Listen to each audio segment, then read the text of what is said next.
hit that like button and subscribe. Hello and welcome back to the Deep Dive. I have a question for you right off the bat. Have you ever looked at, say, a government form, an insurance claim, or even just a spreadsheet at work and felt this sudden violent urge to just scream? Only every single day of my adult life. Right. It's that specific kind of dread. It's not just that it's boring. It's the feeling that the paper in front of you, the box you have to check, is somehow, I don't know, fundamentally incapable of capturing the messy, chaotic reality of your actual life. It's the friction between the organic world and the bureaucratic world. Yes. One is fluid, the other is just rigid, and when they crash into each other, usually around mid-April, it hurts. It really does. And that friction is the subject of what we are covering today. We're doing something a little different. We aren't analyzing a new tax bill or some dry financial report. We are reading through a piece of short fiction. It's called The Infinite Tax Return. And it is brilliant. It's a story about two people, Dave and Pi, and their absolute meltdown trying to file their taxes at like 11:55 p.m. on deadline day. And while it is funny, and it is very funny, it's also weirdly profound. It treats the 1040 form not as an administrative task, but as a kind of philosophical battlefield. It really does. So let's set the scene. We have our two main characters. First, there's Dave.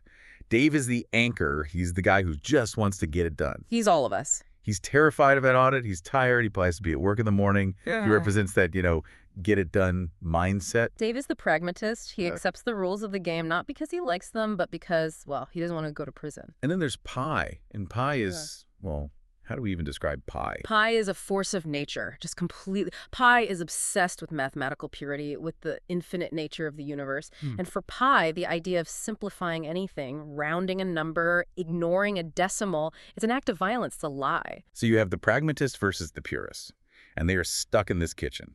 The text describes the scene as the kitchen table was buried under a blizzard of receipts, W-2 forms, and empty coffee mugs. I love that word, blizzard.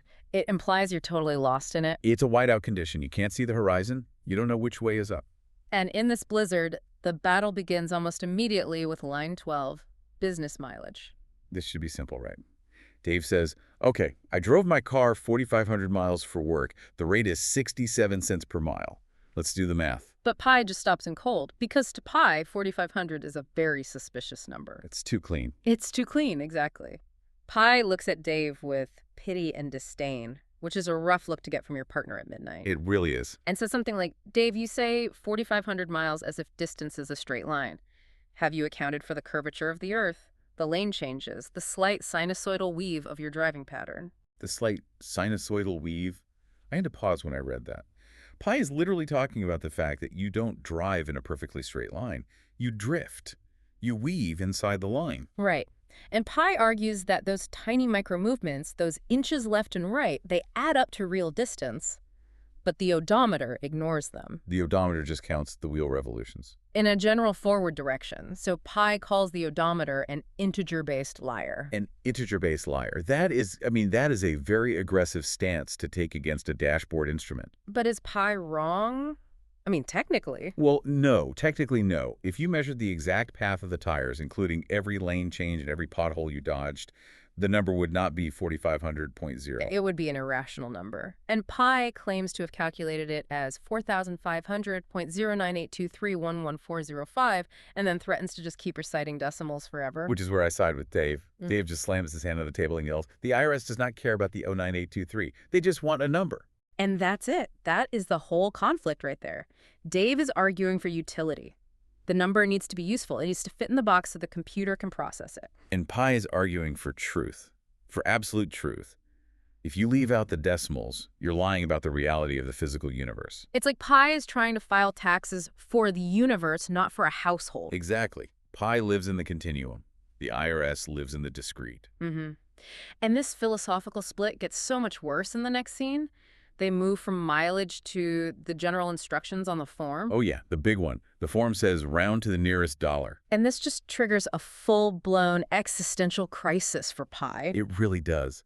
Pi starts pacing the kitchen, shouting, "It's barbaric, Dave. It's truncation. It's literally chopping off the tails of the universe." Chopping off the tails of the universe is such a visceral image, isn't it? It sounds physically painful, like docking a dog's tail. It does. That- But why does pi care so much? I mean, Yeah. it's just sense. Because to a mathematician like pi, the tail, that infinite string of decimals, that's where the information is. If you have a number like pi, 3.14159, it goes on forever and never repeats. Right. If you just say 3, you have destroyed the very essence of that number. You've killed it. You've turned something infinite into something finite. So for pi, rounding isn't just a shorthand. It's a form of censorship. It's a denial of reality. Reality is granular and infinite. The form is blunt and finite. And pi feels like they're being asked to just, vandalize the truth. Meanwhile, poor Dave is just trying to survive. He's massaging his temples, and he suggests the standard deduction. Oh, the magic button. Just take the lump sum, $27,700. Let's go to bed. And pi is disgusted, just absolutely repulsed. Pi says it's so finite. It lacks elegance. Why can't we deduct a transcendental amount, something that implies our expenses are boundless? I love that idea. A transcendental deduction.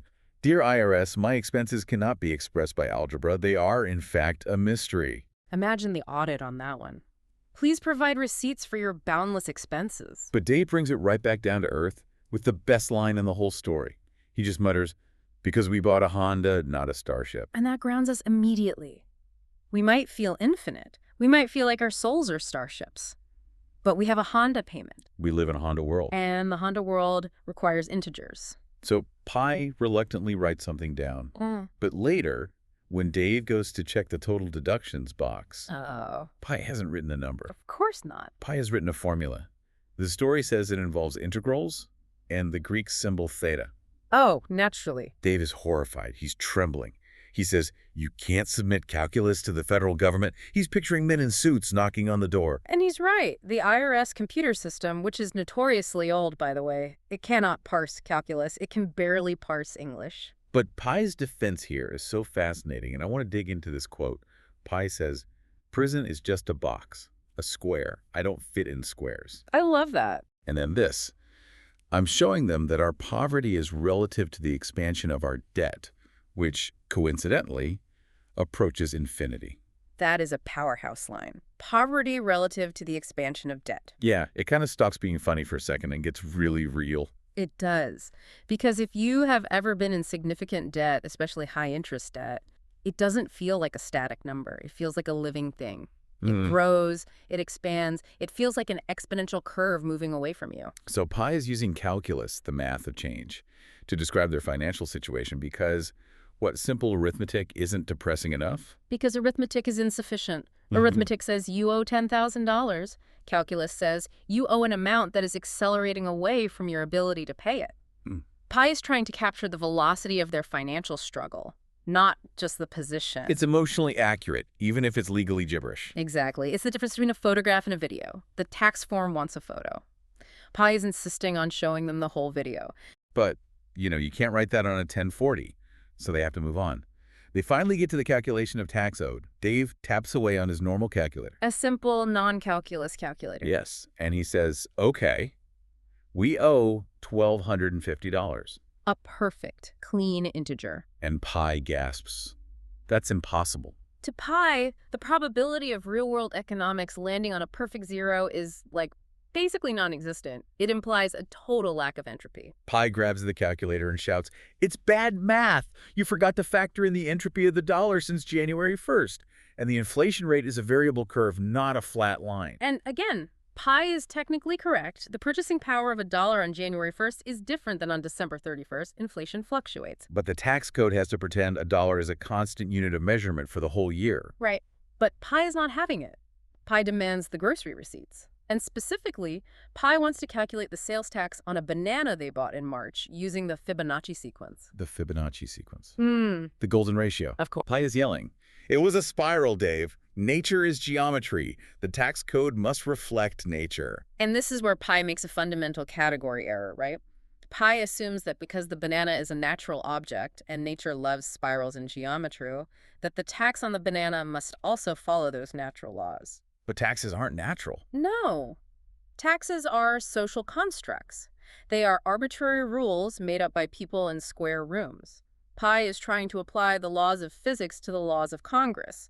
They're two different operating systems. The visual here is just hilarious. The story describes Pi on the kitchen floor, unrolling a long receipt tape and measuring it with a micrometer. Not reading the numbers on the receipt? No, physically measuring the length of the paper to find some kind of hidden geometry. It's total mania. It's the search for a pattern where there absolutely isn't one. And this leads to what Pi considers a victory.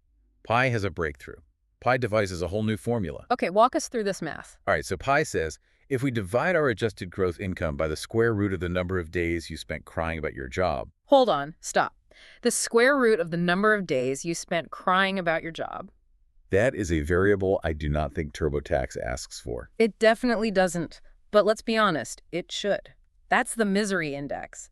If you make 100 grand but you cry every day, are you really richer than the person making 40 grand who loves their life? Pi is trying to calculate the real net income, your income minus the emotional damage. Exactly. Pi is accounting for the cost of the soul. So you take AGI, divide by the square root of tears, multiply by Euler's number, and the result. Pi looks up, triumphant. We actually overpaid by 0.0000003 cents. Pi shouts, Dave, we're rich. Well, technically, we're infinitesimally less poor, but the math checks out.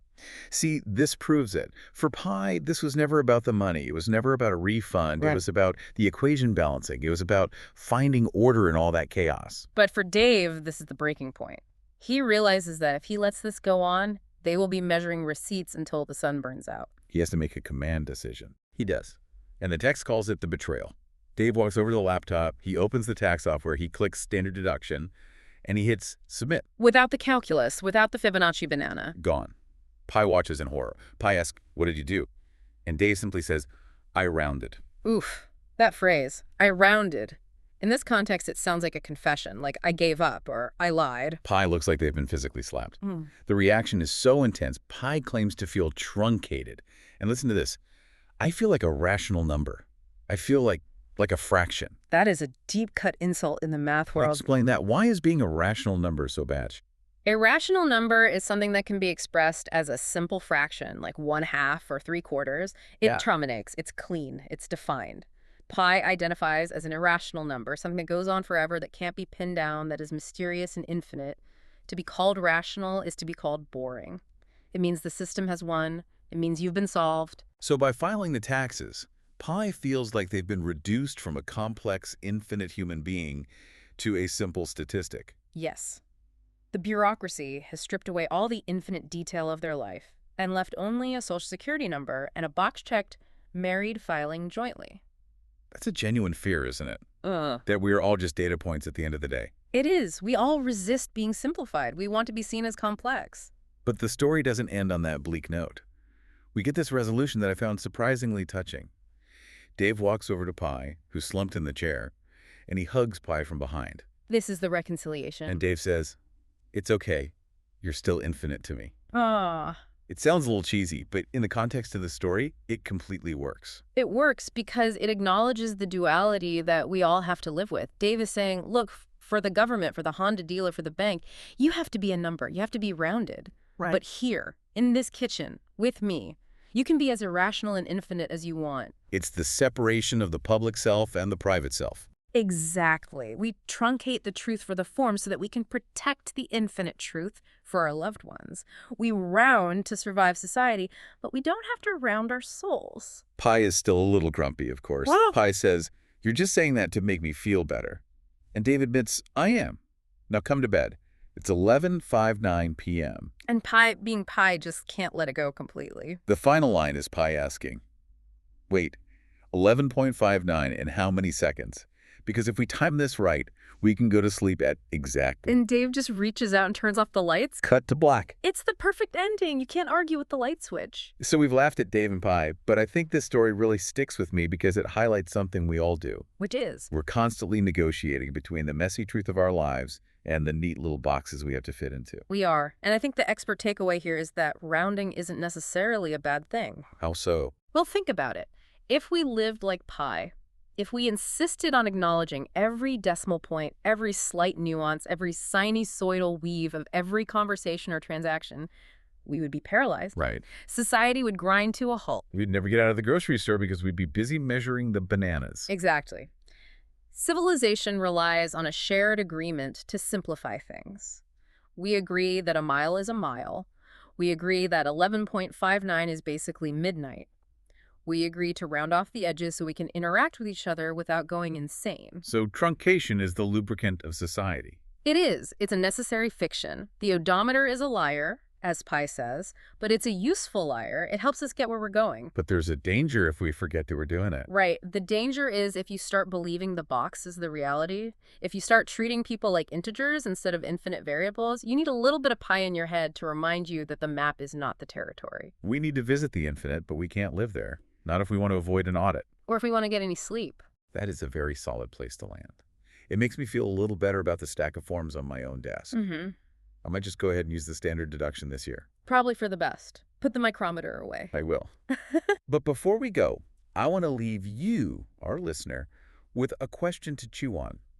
We talked about how the IRS forces us to truncate our finances, but look at the rest of your life. Where else are you truncating the truth just to keep things moving? Yeah. Are you rounding off your opinions to fit in at work? Are you simplifying your needs just to keep a relationship smooth? And when you smooth out those edges, are you making things efficient? Or are you maybe losing the tails of the universe? And is that efficiency worth the loss of precision? Something to think about the next time you round up. Thanks for joining us on this deep dive into the infinite. We'll see you next time. Goodbye. Oh, hit the like button and subscribe. And hit that damn bell.